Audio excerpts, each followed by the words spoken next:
بسم الله الرحمن الرحيم الحمد لله حمدا كثيرا طيبا مباركا فيه مباركا عليه كما يحب ربنا ويرضى جل جلاله وعم نواله والصلاة والسلام على سيد الحبيب المصطفى صلى الله تعالى عليه وعلى آله وصحبه وبارك وسلم تسليما كثيرا إلى يوم الدين أما بعد بل هو قال الله تبارك وتعالى في القرآن المجيد والفرقان الحميد بل هو آيات بينات في صدور الذين أوتوا العلم صدق الله العظيم.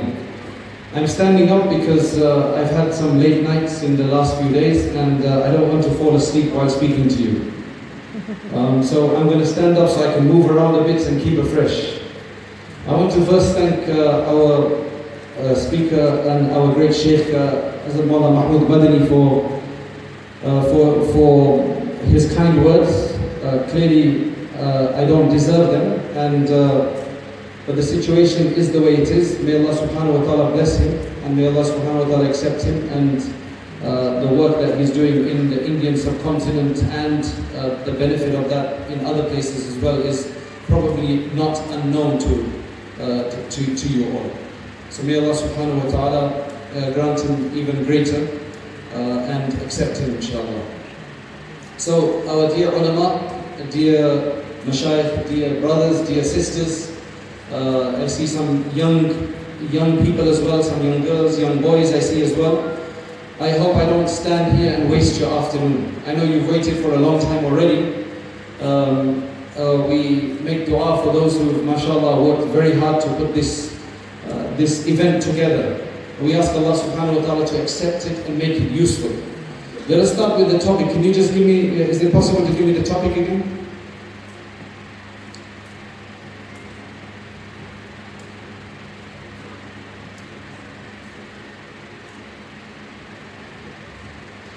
Now this topic here sounds like a very pompous topic. An intellectual person's path to success, which assumes that if you're here, you must consider yourself to be intellectual. That means that it seems to assume that if anybody is not intellectual, they shouldn't be here. Right? So I don't know what intention you came with, but we're all here now. And whatever the situation is, to be honest, the first time when this was presented to me, I was averse to the topic. It just sounds a bit too self-dignifying, a bit too self-purifying, elevating, but if that works here, alhamdulillah, it works, right? We're here now. If you don't consider yourself intellectual or you do consider, it's irrelevant, because if Allah has given us a lot of grey matter in the mind, in the brain, that we can use, mashallah, to accomplish something in this world, then we want to also use it to accomplish something in the hereafter as well. What I'm going to speak about today may not be just on one particular topic or one particular subject. I want to just bring over various different points, thinking points. I want to just throw ideas out there, just to get us to think. Where are we in this regard? Everybody here, in general, has their own reality that they deal with, their own family situation, work situation, personal situation. They have particular perspectives, they have particular goals, certain ambitions in what they want to do in life. So it's difficult to give a particular way forward for everybody or a particular way that works for everybody. That's why what I want to speak about today are things that will make us think about our own life and our own situation. And inshallah, help us to think of those matters that we may not have been thinking about, that are important, both from a faith and a worldly perspective. It's very easy for career-oriented people to become blind of everything else. If I'm very career-driven, and there's something that there's a glass ceiling that I assume, I want to break through this glass ceiling, then I become so focused, so tunnel visioned, that I don't think about anything else. Sometimes I will probably neglect my family, neglect my social circle if I have one, neglect extended relatives, and of course then neglecting your religion, neglecting your own health sometimes. Neglecting your own health sometimes. That's why a comprehensive human being from an Islamic perspective is somebody who gives due to everything, all the needs. And that's what we're trying to create, the balance. And I think that is the biggest challenge for certain driven people, if I say, driven people. So in that sense, I'm going to be talking about several different things. Let me give you an example. The discussion that Maulana Mahmoud Badisah brought up here was about a general interaction with people of other faiths. That's a nice term to use, people of other faiths, Islam and other faiths. How is our interaction? And one of the things that was mentioned is that we need to change our perspective. We need to start looking at everybody else as someone that we can work with for the ultimate or higher goal. How we can share our good values by displaying it on ourselves first, by enacting it first. This has been one thing that I've spoken about a few times now. It's very easy to claim that our Messenger ﷺ was the greatest personality. There's no doubt about that. It's very easy to say that Quran is the best book. But at the end of the day, for somebody who's not going to read it, who's not going to study the life of the Prophet ﷺ, it's just a claim they're going to be listening to from the mouths of Muslim people. How do they know that what we're saying is true? Maybe what we're doing in our life contradicts what is supposed to be good character, prophetic good character. So we claim Prophet ﷺ was like this, and his akhlaq were like this, and his conduct was excellent, and he had sublime characteristics. But how do we prove it to people that that is the case? We can't force them to read a seerah or a biography of Rasulullah ﷺ. We can't always force everybody to read the Quran. We have to become manifestations of the Quran and Sunnah. And that has a greater impact. And that will hopefully, inshallah, turn the tide. If there are people out there creating animosity and hatred towards Muslims, or against Muslims rather, then somebody asked the question yesterday. Islam has become maligned and criticized on a world stage. What is our responsibility? Well, our responsibility is that we don't have CNN in our hands, we don't have the BBC in our hands, we don't have anything that is up to that level, that has such a wide spread, that has such mass impact. We don't have anything like that. So our responsibility is at a local level. That's our responsibility. Shaitan will make us think that we need to change the global scene, but then we forget the local scene. Really, it's the local scene that we have to start to make a change at. Now, one of the contentions, if I'm to start dealing with some of the issues of, some of the principles of life, let's call it. This can apply if you're a student. Do we have any students here who are still studying? Put your hands up, please. Okay. All right, so that's maybe about 10%, 10 to 15% are students. I'm assuming the rest would be business people or employers, employed or employers, right? The working class as such. So now, there's a few things I want to mention.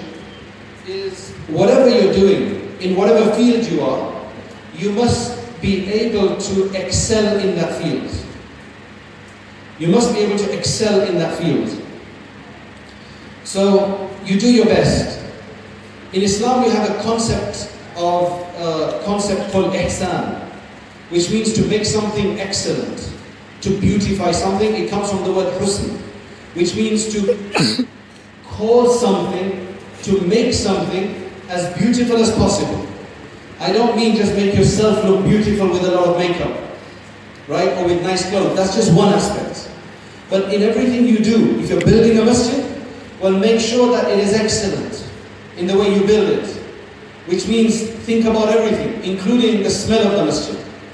Most people build good masjids, beautiful masjids, but they forget that there is a fragrance is also part of Islam. Tib, which basically means good scent. The Prophet ﷺ loved good scent. He hated bad scent. So in fact, studies show that good scents, they help to create the right atmosphere. If you go to some of these prominent global brand hotels, they spend money with some olfactory scientists or engineers to create the perfect scent for the mood that they want to give and create for their guests. So if you go to the Hilton, you go to certain others, there's a certain scent, perfume, fragrance that they will actually have designed to convey their mood. And masjids need to think about that. Maybe I'm talking on a very high level here, but inshallah, it needs to be mentioned because nobody even is concerned about this. In everything we do, we need to show perfection because perfection is what people appreciate. In the way we work. I was in Sri Lanka a few days ago, and one of the scholars there told me that one of the biggest problems we have here is that nobody trusts anybody's word anymore. People are not willing to trust your word, and the reason is that people are generally let down too often. So for example, if I tell you that I'm going to come in 10 minutes, then it becomes half an hour. If I tell you I'm going to be there in 2 minutes, it actually doesn't mean 2, it means 20. So for example, we went to a hotel. Actually, the hotel we were staying in, and the Mufti Sahib, he was dropping us off to the hotel, but he had to come inside. There was no parking, and the parking attendant said, you can't park here. So he said, just give me 5 minutes. I only need 5 minutes, we're going to go upstairs, collect something, and come back down. And the person was unwilling. And but then finally we convinced him. We went upstairs and Mufti Sahib told me that the reason is because we will say 5 minutes, but we'll come down after 20 minutes. And there's other people whose cars may want to go out. So we made sure that we went up and we quickly came back down within 5 minutes. Just to show that there's somebody who keeps his words. Now this isn't to say just Muslims don't keep their word, but even the people of other faiths there don't keep their word. It becomes a mahol. It becomes an environment. This is the problem. Imam Shafi'i rahmatullahi alayhi, he says that you need to travel. وَسَافِرْ فَإِنَّ فِي السَّفَرِ خَمْسُ فَوَائِدِ. You need to travel. Because traveling, he says, has 5 benefits. And one of the benefits he mentions in traveling is that you will be able to understand and reform your character. How do you reform your character and behavior when you're traveling? The way you do it is that when you're living in one particular society, one particular community and culture, certain bad habits have become assimilated into that culture and become normal in that culture, tolerated in that culture, and people just deal with it. People just deal with it. No longer do you even think it's a problem.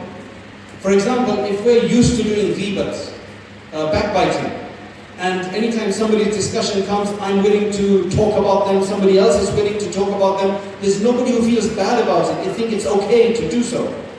Then what's going to happen is, everybody starts doing that. But when you then go to another culture, another place where people don't speak like that, they don't do ghibah so easily, they don't criticize so easily, they have more patience, then you will start saying that, oh, this is my problem. You'll start seeing that through the reflection of that. So that's one of the benefits. In your work, you must do the best. And I've seen where the benefit of that comes about. Many Muslims, rightly so, and in some cases wrongly so, they're always complaining that we're not given our rights. Our rights are not taken into consideration. We want to go for Friday prayer from work, they don't let us go. I want to keep a beard at work, but they're causing problems. I want to wear the hijab, I want to cover myself up when I go to work for women, they cause discrimination.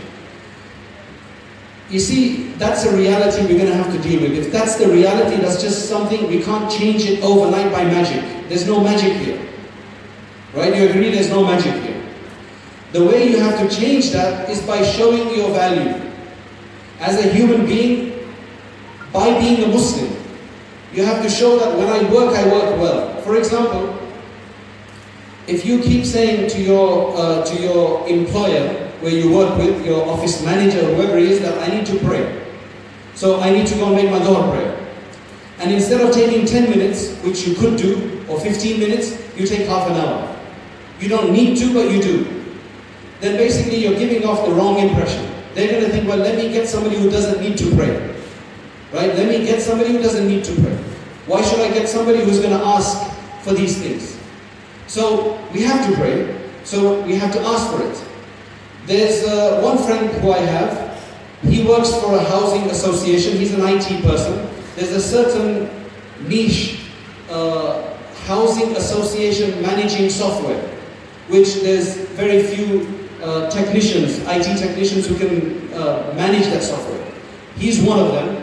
He was invited to come to work in West London for a particular housing association. And in the interview, he said, look, especially in the winter, because in London, in England, in the winter, the Fajr is about 7:30 in the morning.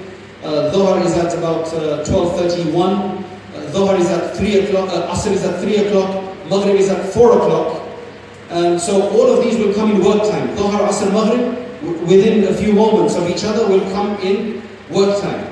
So I'm going to have to pray. So I'm just mentioning this from before. So they said, okay, we will research into this and we will check, because they want to make sure that he's not just making excuses. So in the next interview, they said, Alhamdulillah, we went and we researched and we see that Muslims do pray. So we will be hiring a room in the hotel next door for you to be able to go and pray in whenever you want. Now, he was surprised. He says, I don't need a hotel room. I just need a small space in a corner of a room somewhere. Don't waste your money. Right? Don't waste your money. And so then they found a storeroom, which they cleaned up, put a carpet in there, and they said, okay, this is for you. The reason why he can do this is because he shows capability, quality, commitment. If you're going to be constantly taking shortcuts and trying to use your Muslim card, it's going to be a problem. Just 2 Ramadans ago, he showed me his schedule that the company has sent him. And he showed in there how it said they had a shortened schedule for him. And he said Ramadan, Ramadan, Ramadan. They understand he's fasting. And nowadays the fast is very long in Ramadan because Maghrib is at 9:20 in London. And Fajr can finish by Sahri finishes by 1:15, 1:20. So you're fasting for most of the day. So they have themselves, without him asking, they've given him, these are non-Muslims, they have given him a shortened schedule, and some days he can work from home. The reason is that he's providing an asset to them, quality. If you're not the best at what you do, then you also want to fight for your rights, it becomes difficult. In the climate we're speaking about. That's the problem. I got another friend. He used to work, he's half Egyptian and half Palestinian. This was in America. And he used to work for superconductor technology. This was about 15 years ago. 15, 20 years ago, when the mobile phones first came out, where the cell phone first started becoming popular. So superconductor technology is used. He used to work in a firm. And he would refuse to, he was a very good worker, but he would refuse to attend the annual general meetings because they used to serve wine there.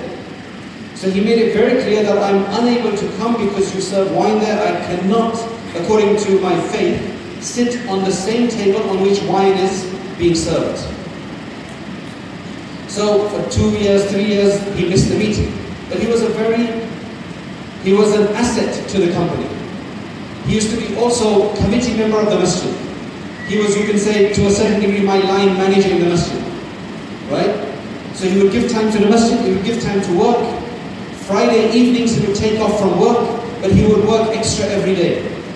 Right? That's his company.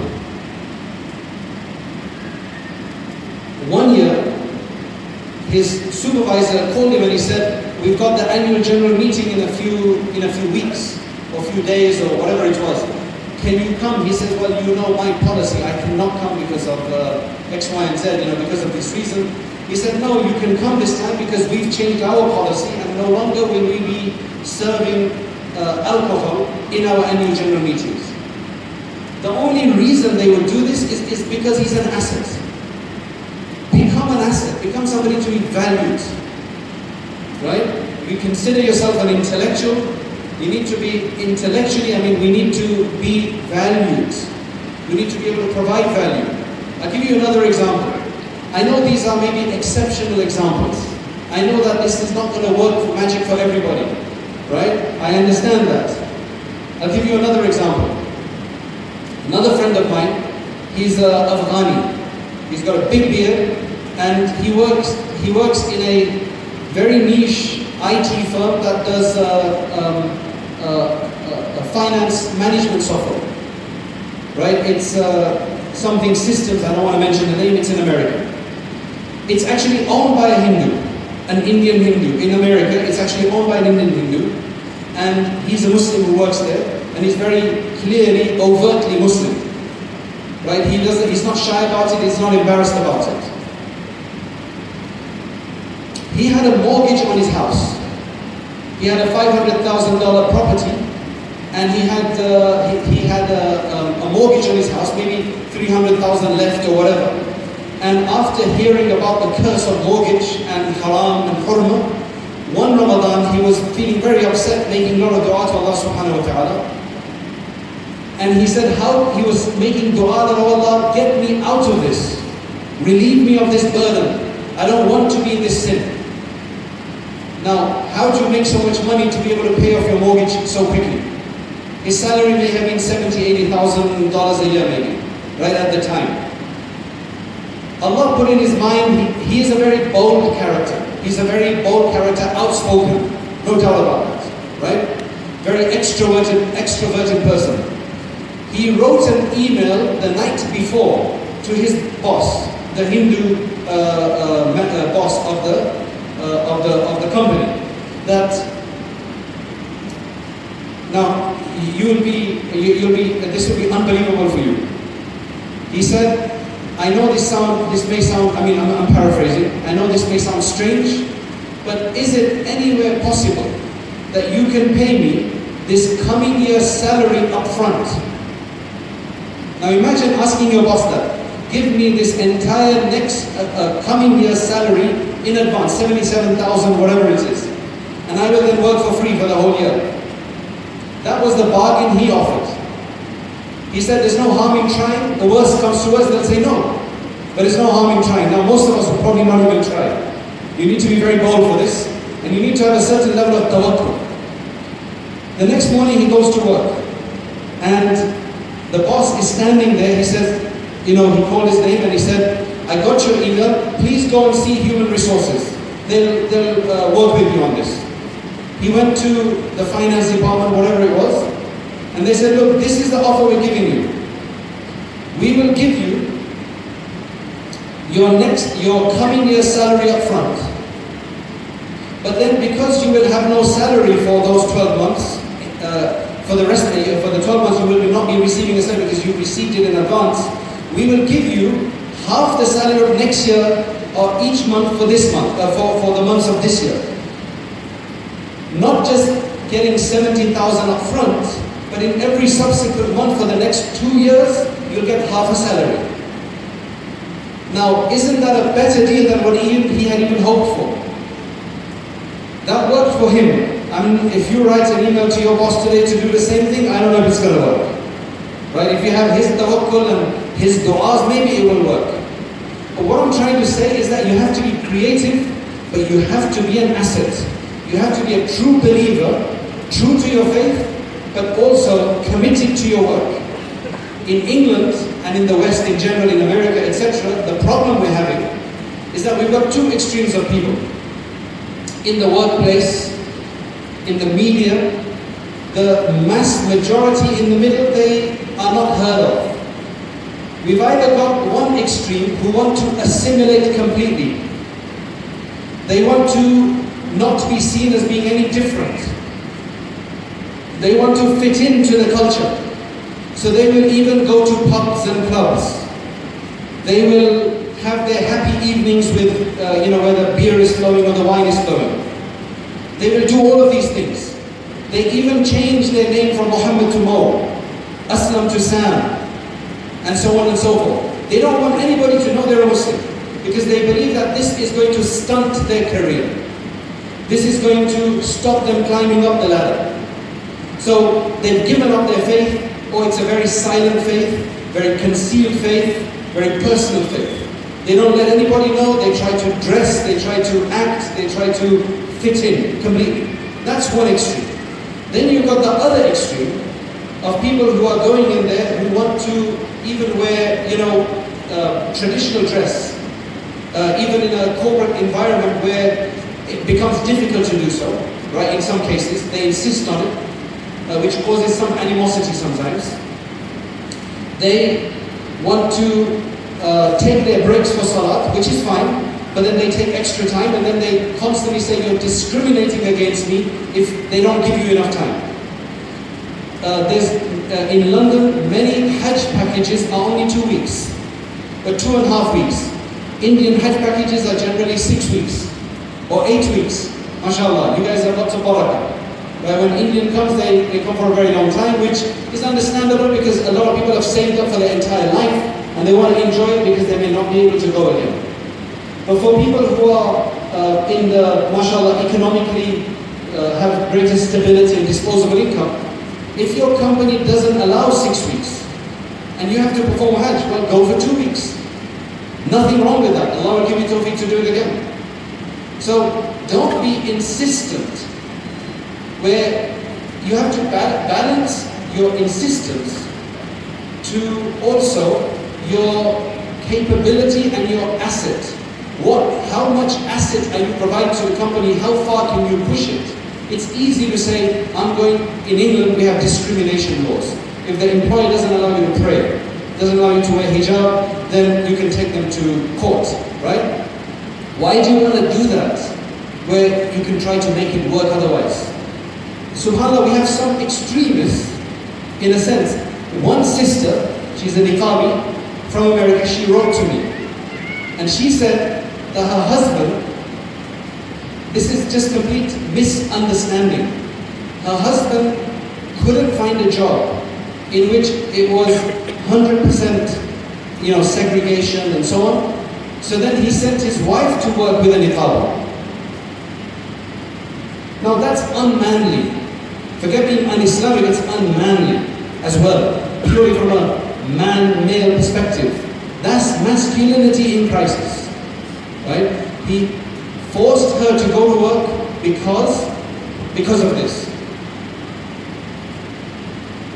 Because he couldn't find a so-called kosher job, meaning a job that fit 100% with the way he wanted it. So you have as I said, you have these two extremes. We can't be this extreme, we can't be this extreme, we need to be in the middle, we need to be assets, we need to work hard. And for that you need to study hard if you're still studying.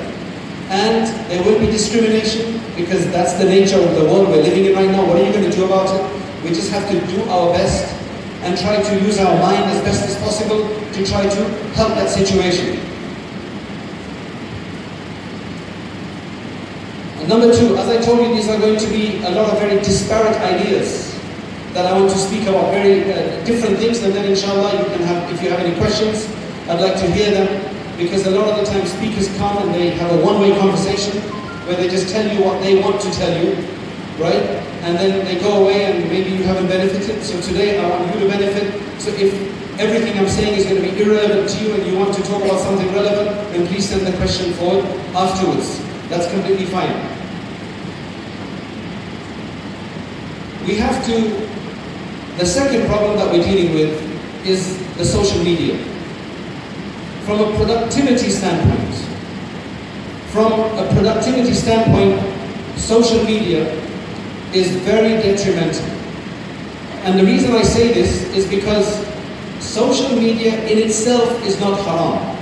To use Facebook or Twitter or WhatsApp for that matter, or even Instagram to a certain degree, is not haram. They are not intrinsically haram things.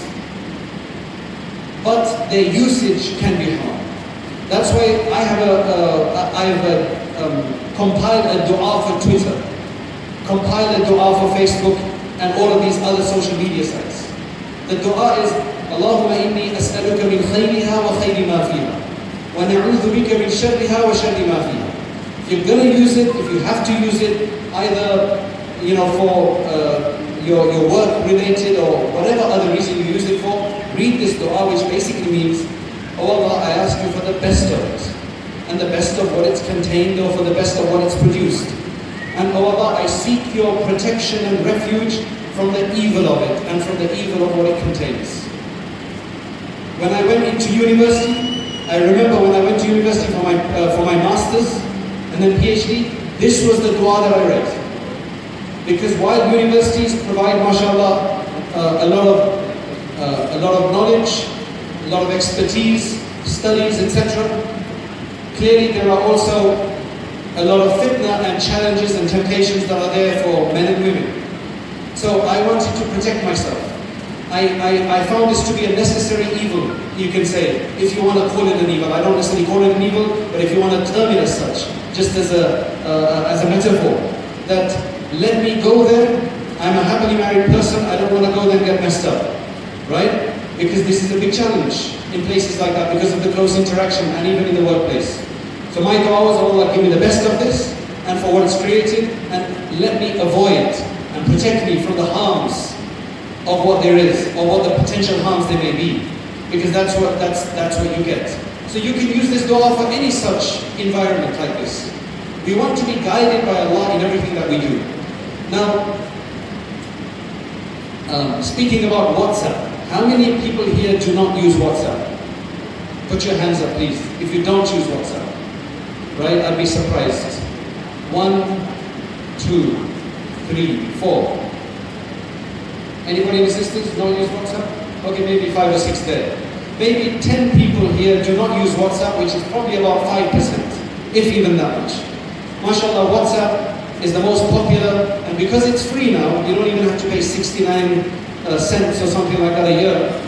Uska pura hum usul karte. Uske upar khoob send karte, uske upar muft hai. Like, just basically bombard the system, weigh down the system, What we have to understand at the end of the day is that there's resources that are being expended even in IT. There are data centers, they take up a huge amount of electricity, right? Electricity has to be generated.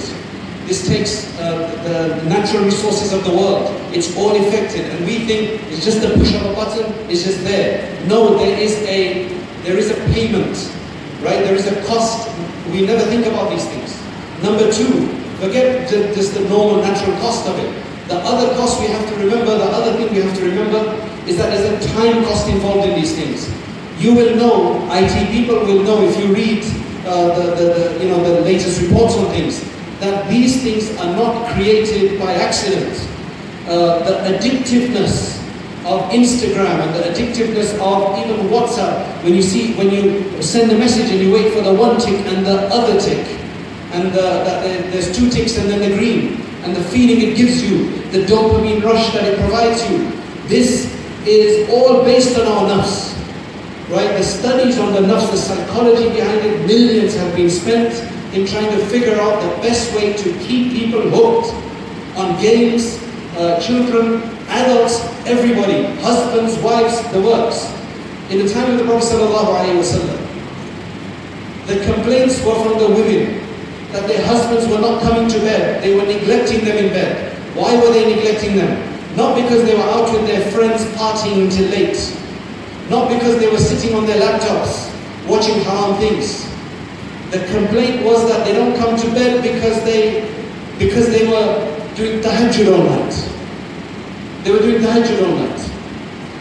A woman came to the Umar radiallahu anhu, And she started saying, she couldn't say it clearly, she started saying, my husband, he is constantly engaged in worship and he prays all night and so on and so forth. So Umar radiallahu anhu said, mashallah, wonderful husband you have.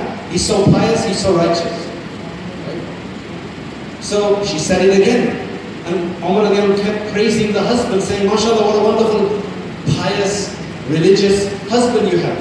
There was another tabi'i who was sitting there, one of his companions, and he said, that's not what she's saying, she's complaining about her husband, she's not praising her husband.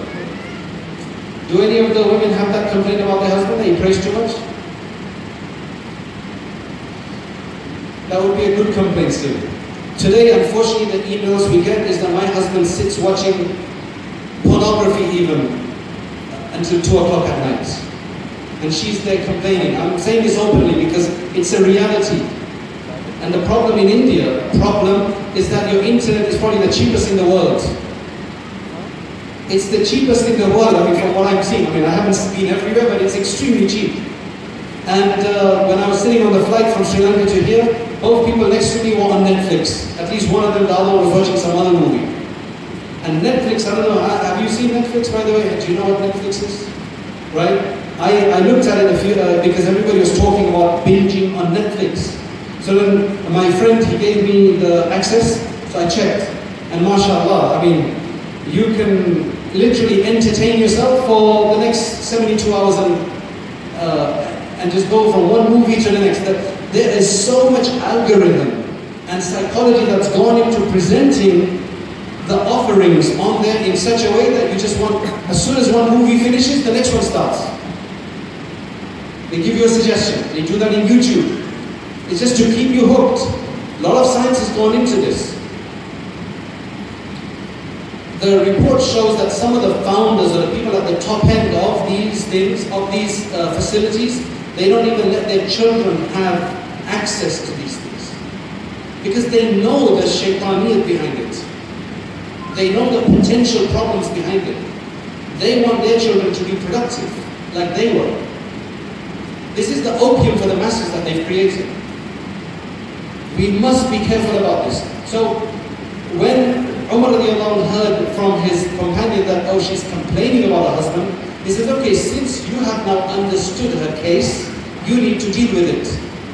So he said, okay, let's call her husband. Now, what's interesting is that both of them were poets. Both the husband and the wife, they were both poets. So they're both speaking in verse. The husband is saying, oh, you know, my love for Allah and my love for the nafil is keeping my side away from the bed, and etc., etc. And then she gets to respond, she says, oh Khalifa, oh judge, don't become deceived by his pretty words, you know, make sure that you tell him to do what's right, and so on and so forth. So finally, the judgment was that this companion gave is that the husband is allowed, in every 4 days, he's allowed 3 days for his worship at night. He doesn't have to come to bed. But every 4th night, he must come to bed. Right? He said every 4 nights, the wife must have you in the bed. So, Umar radiallahu anhu said, where did you get that judgment from? What's the basis of your judgment? Because it's a very interesting judgment. Does anybody know where this judgment, what's the background of this judgment? What's the basis? What is it? Yes. What is the basis? Oh, the 4 wives. MashaAllah, the men understand this, don't they? Right? So, basically he said that a man is allowed up to 4. He has decided, in those days they used to do 2, 3 was normal for them. He has decided not to, he's sufficed with 1. So because his other 3 options, he can use those for worship instead. But every 4th night, which he would have been bound to come to the wife, then he must come to the wife. So those were the kind of complaints that women would bring to the Prophet ﷺ. Today, just some time ago, one very dignified, respectable individual from my community came to me and he's complaining about his wife. Not that she speaks too much or she does this or she doesn't know. He's saying she's constantly on WhatsApp. And I just thought back and I said, in the time of Rasulullah, sallallahu alayhi wa sallam, the wives would complain about the husbands for worship.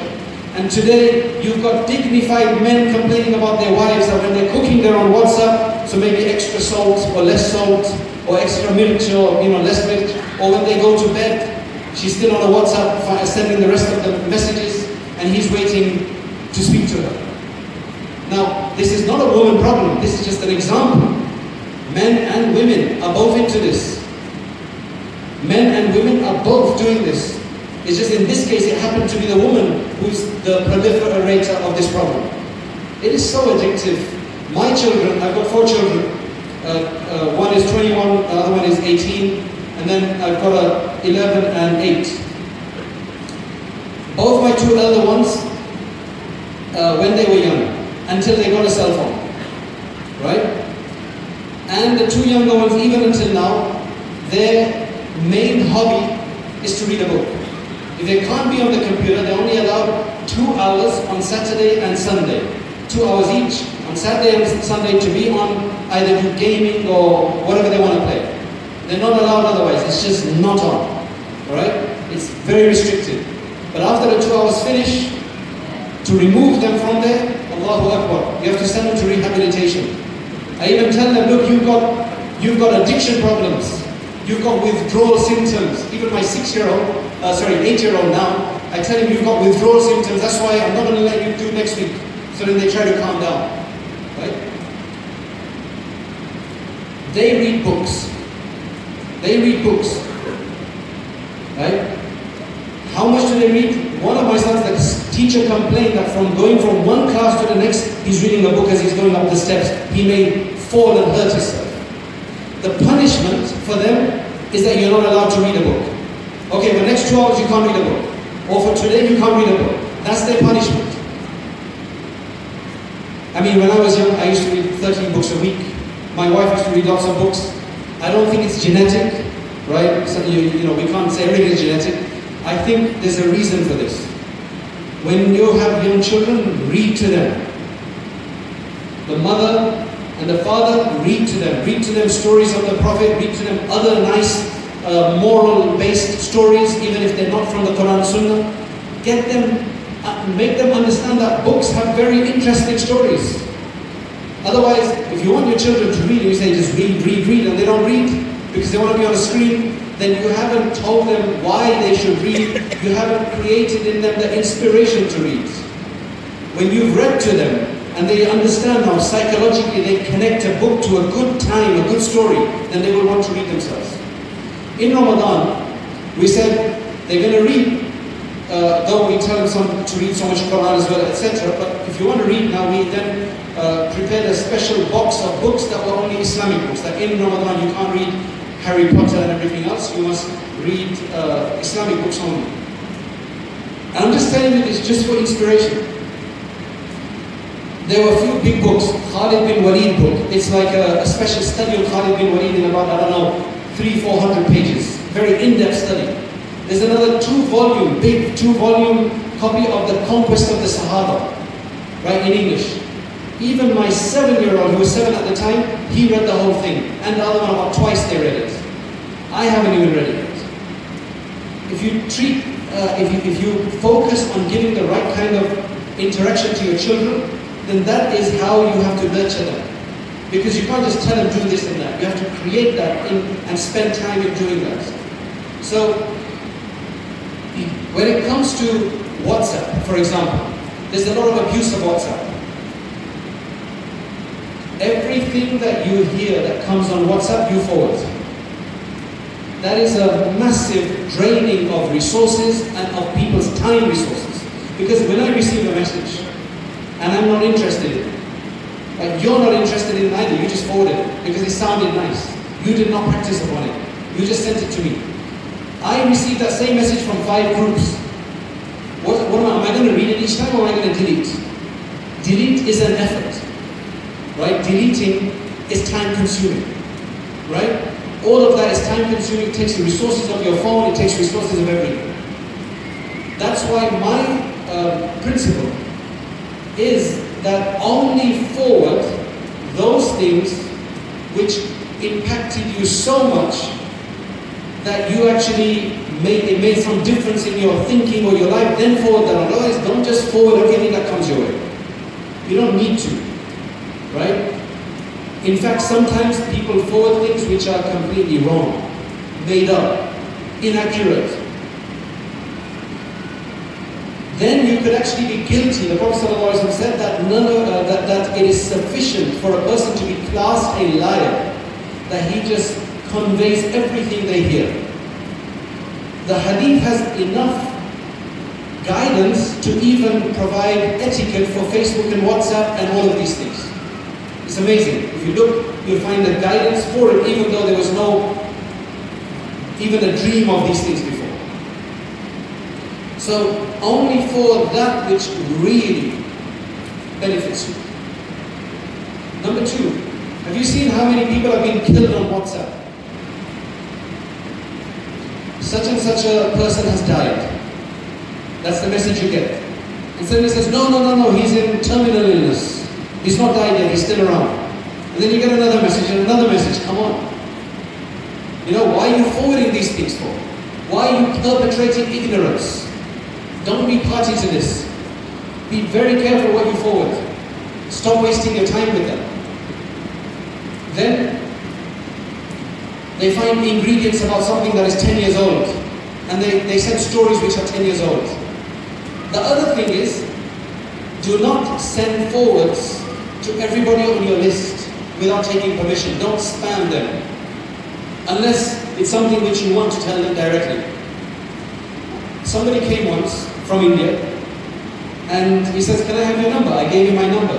Within a few hours I started getting forwards from him. I said, mashallah, what is this? Did I give you my number to get forwards? Like, did I subscribe to your news channel? When did you become BBC or something? Like, talk to me. Tell me something. Speak to me. Why are you sending me forwards for? So I generally write, please unsubscribe me. I receive too much, I don't have the time. And they say, okay, and then I unsubscribe you. Right? It's just a massive problem. Don't send spam to people. Now, I don't know if anybody else is going to tell you this, but I feel very strongly about this because I have to constantly go through and delete. It's a big waste of time, and I'm not even on many social groups. I'm only on religious groups, and most of the people on there are ulama, and even they do this. So can you imagine what other people are doing? Right? You have to be very careful how much what you send. Just because it's a free service, do not abuse it. Do not abuse it. So that's social media. Use social media, but don't abuse it. Because today is Facebook and WhatsApp. Tomorrow, virtual reality, augmented reality is already here. It's already here. And there's a lot of haram in it. The whole porn industry is capitalizing on this to give you whatever pleasure somebody wants. You can design your pleasure. Right? I don't want to give people ideas, I'm just speaking frankly that we need to learn our way in this. We cannot just close our eyes and say it's haram, or we can't close our eyes and say we're not going to use it, because we do use these things and it's halal to use it in the right way. But we have to be very clear about the harms of it. So right now it's virtual reality, augmented reality, and the future with AI is going to bring some other really, really crazy things. It's already there. You guys are in the industry, you may already know about these things. It's only going to get more deeper and darker, if we can use the term. Because they have this whole concept of deep knowledge or dark knowledge, you could say. So what are we going to do? We need to place ourselves, position ourselves in the correct way, making sure that our heart is in the right place so that we can work on these things. Then moving on to, again, the intellectual person. As an intellectual person, how do you want to use the intellect that Allah subhanahu wa ta'ala has provided you? That's a big question. Allah has provided you an intellect. So what do you want to do with it? Are you just going to use it to get a good job? To further your career? For just selfish reasons? So you can have a nice house in, what's a good area here? What's a top class area? You want a house there, whatever it says. Bangalore's too big for me, right? 13 million people, it's actually bigger than London, it's nearly double the population of London, it's crazy. So, you just want to have the biggest house and you want to have the greatest influence. Now you can have these things, but they're not going to bring you satisfaction. You have to remember that just yesterday we had a discussion with one of the brothers, and the discussion of modernity, modernism came up, right?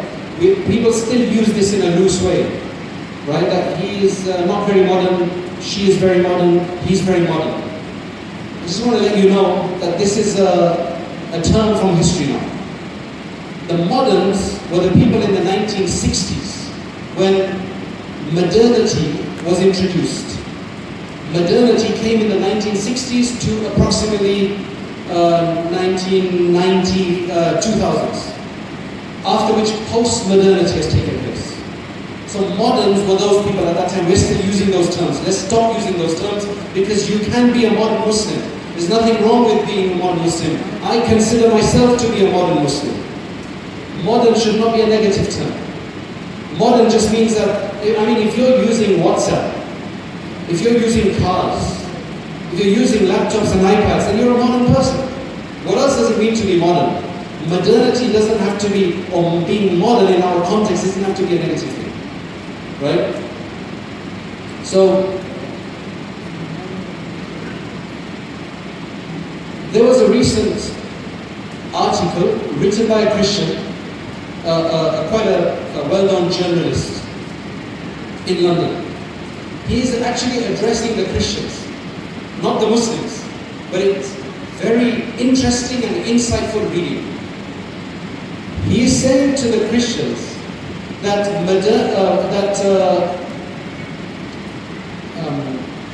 what's the word? Sorry.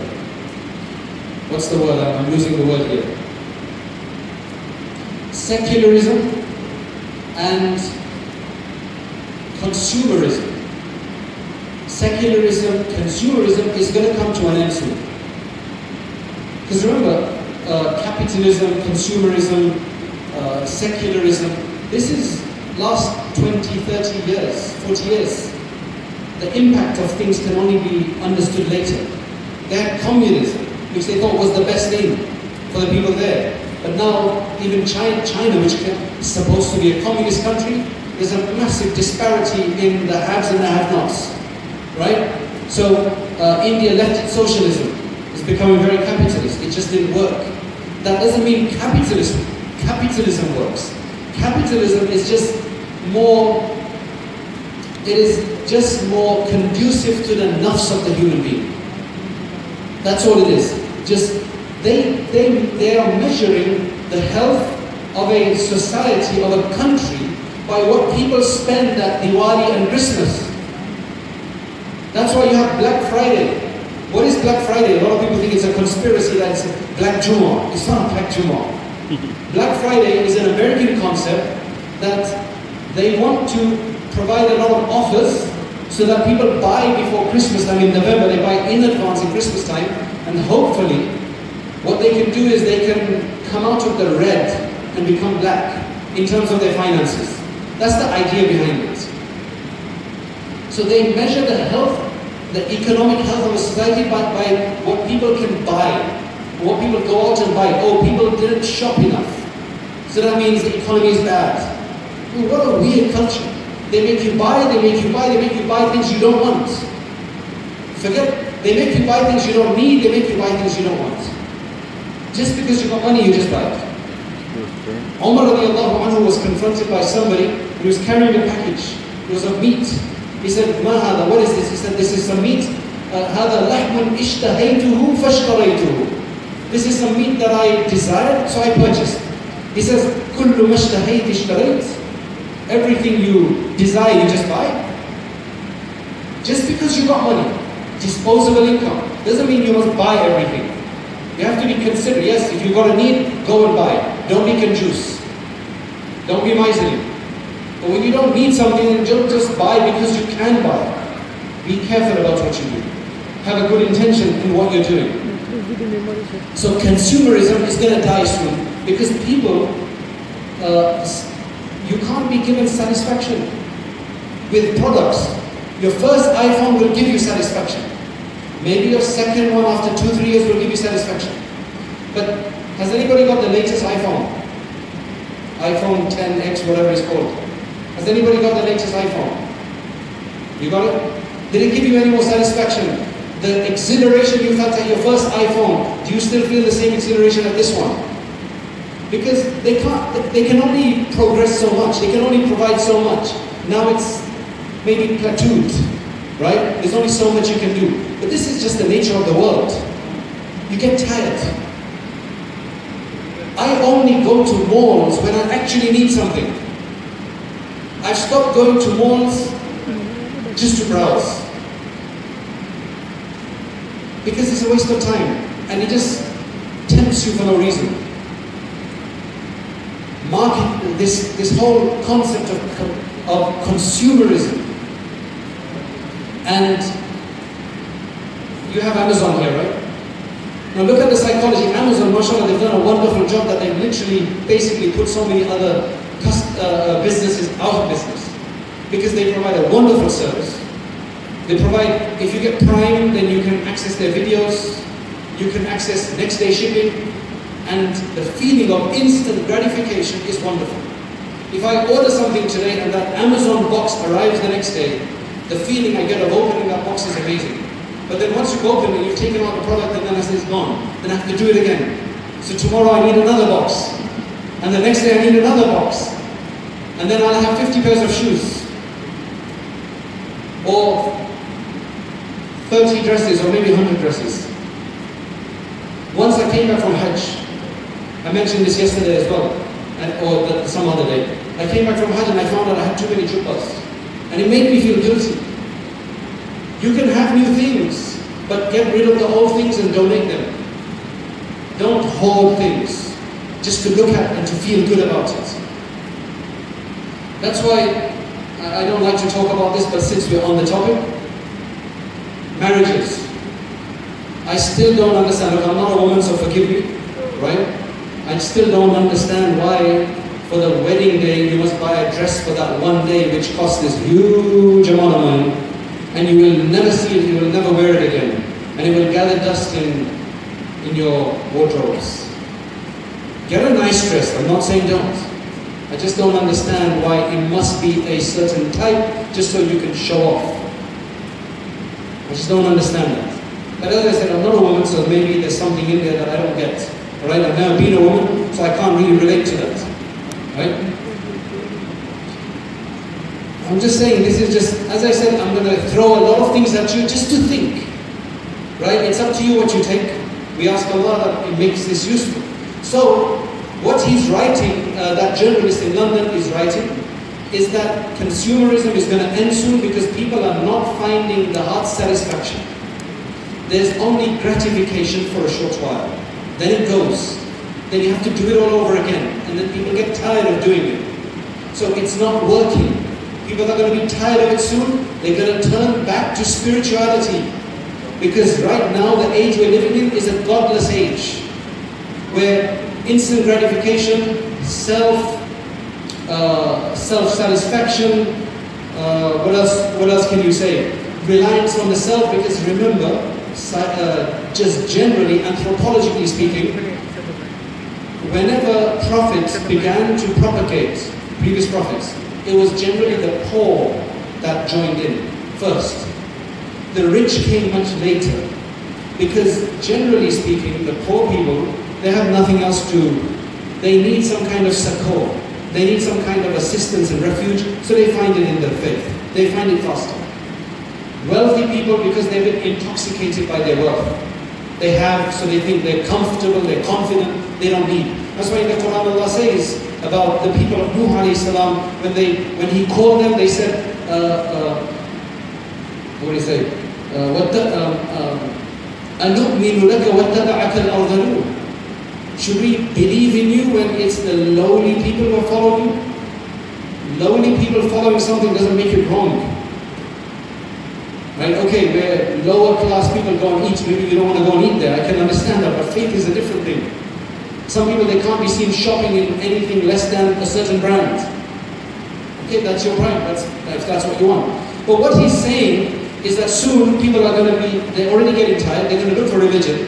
And he's saying that Christianity is no longer going to provide a viable spiritual model because they have diluted the faith. Anything that was complicated, difficult, it's gone. It's been interpreted away. It's left as a free, it's left as a feel-good religion. For example, the swine, the pig is haram in Christianity. The Bible says so. The New Testament, the Old Testament says so. Right? The swine is it's forbidden flesh. But why do Christians still have it? So I have a friend who's a Christian. He's, mashallah, quite well educated in Christianity and in Islam. So I asked him the question. I said, the Bible says so, how come no Christian follows this? He said, because I think it's in the 3rd century, they decided that the dietary laws will not be implemented. We will not follow dietary laws. So imagine in Islam it's the same thing. Okay, no dietary laws. Eat what you want. So that was literally just taken out of the religion. What he's saying is that Christianity has removed anything that's difficult that gives the substance to the faith. Now it's just, he's saying basically that churches have nobody, they don't come. In London there are so many churches, or church buildings. Just in 1 year alone, a few years ago I read in The Economist that the year before that, 50 churches had been sold to be made into offices or palatial homes. But now, some churches that are trying to survive, they're big churches like this. They get maybe 50 people. And generally those 50 people are immigrants, not even the locals. So now what they're doing is, he's saying that most church organizations are now becoming relief organizations. They're attracting people and volunteers by giving relief to people, like feeding the poor and such, because there's no worship element that anybody's attracted to. There's no practice element that anybody's attracted to. And he's saying that the Muslims have it, but he also says that even in Islam there are people attacking these very same things to try to dilute the faith. And he says, you guys will probably do the same thing. You will probably follow the same way as the Christians. So he's telling the Christians, you guys need to get your act together, because people are all going to become Muslim otherwise, when they're looking for religion. It's just, they will take our faith if we are going to be demonstrating it in the right way. So let us not be blinded and intoxicated by the consumerism that is available out there. Get what you want, but leave that which is in excess, and do not do israf, as Allah subhanahu wa ta'ala has told us. So now, what are you going to do finally? I mean, the last point I will make before, there's so many other points, but I'll make one more point about the intellectual, keeping the same thing. If you're an intellectual, what are you going to give back to society? What is going to be your contribution?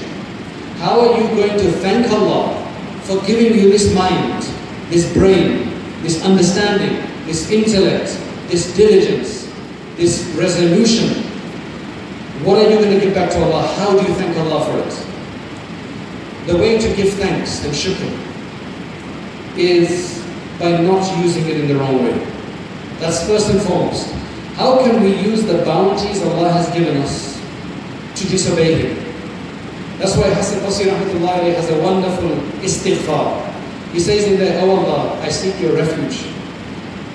I seek your forgiveness from that sin that I committed with the very wealth that you gave me. I give you something and you use it to disobey me. That feels very hard. Allah has given us intellect, ability, and everything else. We want to make sure that we can use it for the right reason. So number one, we need to do shukr to Allah. Oh Allah, I must understand that this is from you. Okay, maybe my father was very intelligent as well, and maybe my mother was intelligent, and my grandfather was intelligent. So it runs in the genes. But who made them intelligent? Who started off your gene process? How did you have that genome? Why do you have that specific type? It's because of Allah. It has to go back to Allah, we must recognize that. That gives us great contentment, because when a person is Allah, he feels much more content. This is going to be a topic for tonight's discussion anyway. About qadr and reliance on Allah. That's what we're going to be discussing. It's a very important topic of tonight, probably more important than this discussion.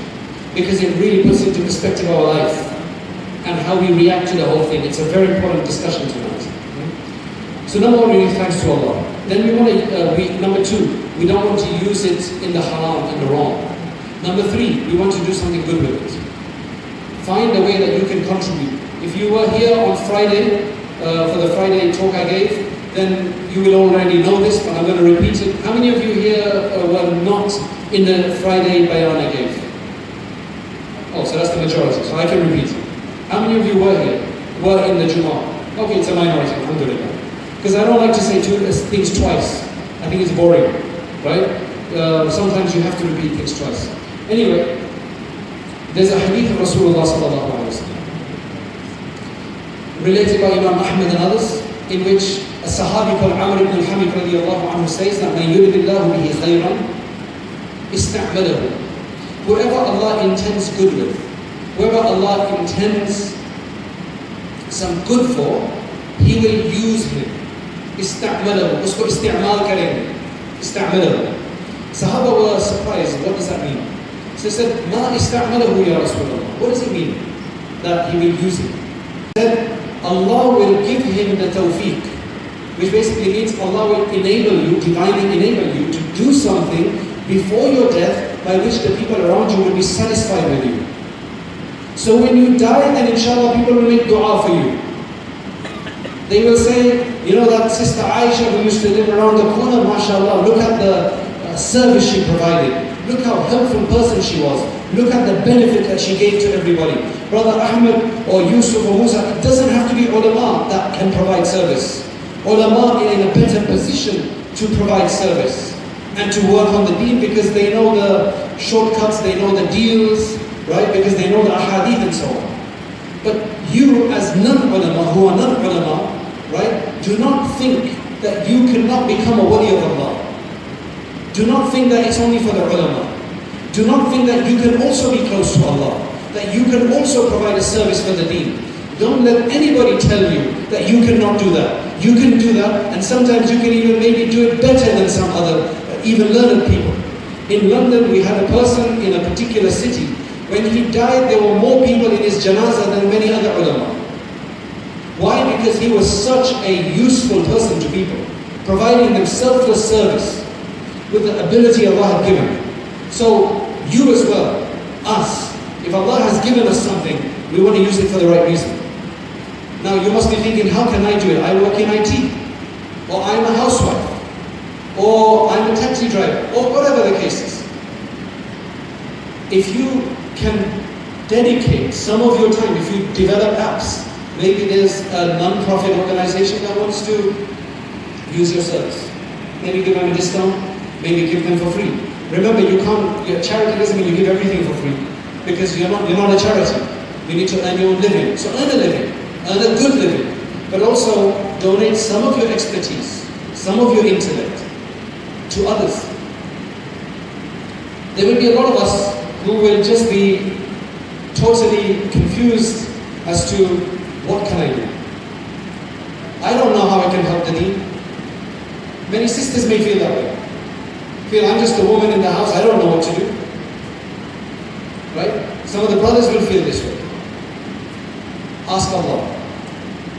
Every day, this was one of the advices from one of my teachers who I consider to be extremely well accepted, beneficial and successful. And he told me this 20 years ago. Make sure that no day passes without you performing 2 rakats of Salatul Hajj and doing the dua, Oh Allah, mujhe apne deen ki khidmat ke liye qabool kar le. Now you do understand that. Accept me for the service of your religion. I don't know how I can be of service. I have no idea. Oh Allah, you accept it. And keep looking. And inshallah, Allah will help you. It could be something simple. It could be whatever. Just assisting others, assisting neighbors or whatever. Because when we die, is there going to be anybody to remember us? And to make dua for us? Let us leave a legacy. If you've got intellect, then why not leave a legacy? Not to say those people who don't have an intellect shouldn't leave a legacy. But if you think you've got something, then you've got more reason to to give something back. Don't keep asking what your deen can do for you, but ask what you can do for your deen and for humanity. Right? Ask what you can do. And when you have that kind of motivation, you will see that our whole outlook. People in depression say one of the antidotes to depression is that you do things for other people. You keep busy.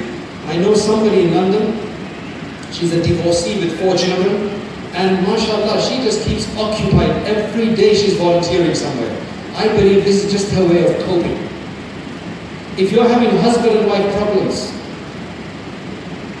then think of an activity, a common activity, social activity that you can do together to help the masjid, help an organization, help the neighbors or whatever. It will make you bond together. When the Prophet ﷺ moved to Medina Munawwara, there were many different tribes and they had a lot of inter-fighting before. What he did was that he got everybody involved in building the masjid. So because you have a common goal, you forget your little petty problems. You've been having petty problems with husband and wife, go and do something together. And you will start seeing the successes and so on, you will start making the bonding, inshallah. Anyway, I end my talk here. I hope it's been useful. I hope it's raised some reflection in our mind, because that was the purpose. It wasn't to dictate anything to you, right? It wasn't to oblige you to do anything. It is just to make us think where we are, where we want to go. Think about where you want to be in 5 years, and then 10 years, and then 20 years, and live your life accordingly, and make sure you want to go to Jannah. Make sure you want to please Allah subhanahu wa ta'ala, and make sure you want to leave a legacy. That's all I can say. Jazakallah khair for turning up today on this Sunday, brothers and sisters. I am only here to take your dua. That's what I'm here for. So that's all I hope, that you make some dua for me and my family. Right? That's all I hope for. Right? And make dua for our family, and make dua for the Muslim Ummah, that Allah subhanahu wa ta'ala elevate us. Wa akhiru da'wana alhamdulillah.